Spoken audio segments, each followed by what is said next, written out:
একসময় একজন দরিদ্র বিধবা এবং তার একমাত্র ছেলে জ্যাক থাকতেন। একদিন সকালে জ্যাকের মা তাকে তাদের গরু বাজারে নিয়ে যেতে বললেন এবং বিক্রি করতে বললেন, কারণ তাদের কাছে কোনো টাকা অবশিষ্ট ছিল না। পথে জ্যাক একজন কৌতূহলী বৃদ্ধের সাথে দেখা করলেন, যিনি তাকে গরুর বিনিময়ে 5টি জাদুর শিম দিয়েছিলেন। লোকটি শপথ করেছিল যে তারা জ্যাককে প্রচুর ভাগ্য এনে দেবে। প্রতিশ্রুতির উপর আস্থা রেখে জ্যাক গরুটি তুলে দিয়ে তার পুরস্কার নিয়ে বাড়ি ছুটে গেল।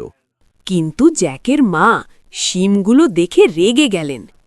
তুমি বোকা ছেলে, সে চিৎকার করে উঠল। তুমি আমাদের একমাত্র গরুটিকে কিছু অর্থহীন জিনিসের বিনিময়ে বিক্রি করেছ। রাগের চোটে সে শিমগুলো জানালা দিয়ে ছুঁড়ে ফেলে দিল। জ্যাক ক্ষুধার্ত ও ভয়াবহভাবে ঘুমাতে গেলেন। ভোর হলে জ্যাক জানালা দিয়ে বাইরে তাকিয়ে বললেন এবং হাঁপাতে লাগলেন। রাতারাতি শিমগুলো একটি উঁচু শিম গাছে পরিণত হয়েছিল, যা মেঘের কাছে পৌঁছেছিল।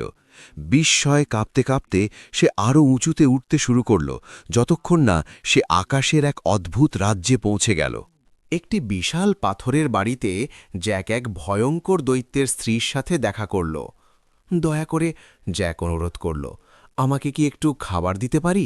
আমি এত দূর উঠে এসেছি এবং আমার খিদে পেয়েছে।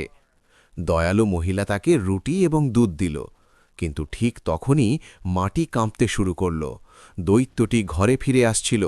হলের মধ্য দিয়ে ভয়ঙ্কর কণ্ঠস্বর ভেসে আসার সাথে সাথে জ্যাক চুলার পিছনে ছুটে গেল, যেমন ফি ফাই ফো ফাম, আমি একজন ইংরেজের রক্তের গন্ধ পাচ্ছি।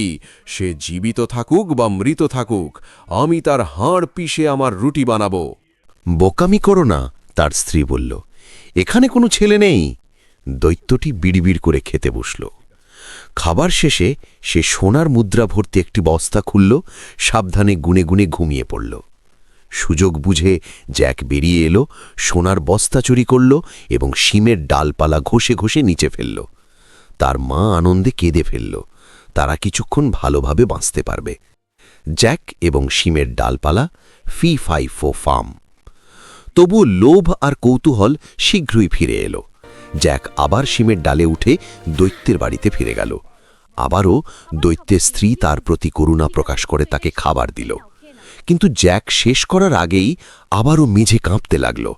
দৈত্যটি গর্জনে উঠে বলল, ফি ফি ফো ফাম, আমি একজন ইংরেজের রক্তের গন্ধ পাচ্ছি। সে জীবিত থাকুক বা মৃত থাকুক, আমি তার হাড় পিষে আমার রুটি তৈরি করব। আবার তার স্ত্রী তাকে শান্ত করলেন এবং সে পেট ভরে না ওঠা পর্যন্ত খেয়ে ফেললেন। তারপর তিনি একটি মুরগি বের করে ঘেউ ঘেউ করে বললেন, শুয়ে থাকো। জ্যাক অবাক হয়ে বললেন, মুরগিটি একটি সোনার ডিম পাড়ল। দৈত্য যখন ঘুমিয়ে পড়ল, তখন জ্যাক মুরগিটিকে ধরে দ্রুত শিমের ডালপালা দিয়ে নামিয়ে দিল। তার মা খুশি হলেন, কিন্তু তাকে সতর্ক করলেন যে আর কখনো উপরে না উঠতে।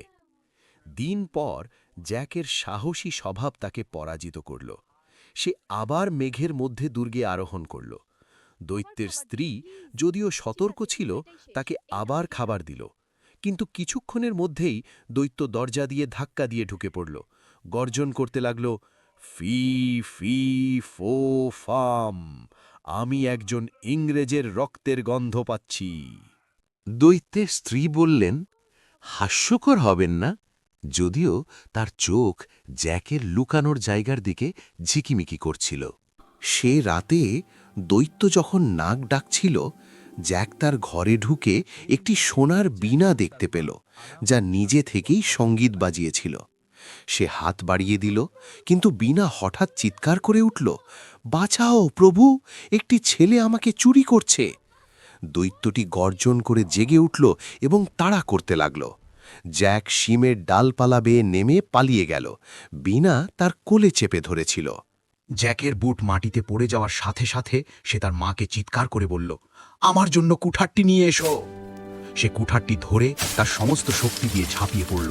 শিমের ডালপালা কেটে ফেলল, কাঠ ভেঙে গেল এবং লতাগুলি ছিঁড়ে গেল, যতক্ষণ না বিশাল ডালপালাটি ভেঙে দুভাগ হয়ে গেল। শেষ বজ্রপাতের সাথে সাথে দৈত্যটি আকাশ থেকে পড়ে গেল। যেখানে সে পড়েছিল সেখানেই মারা গেল।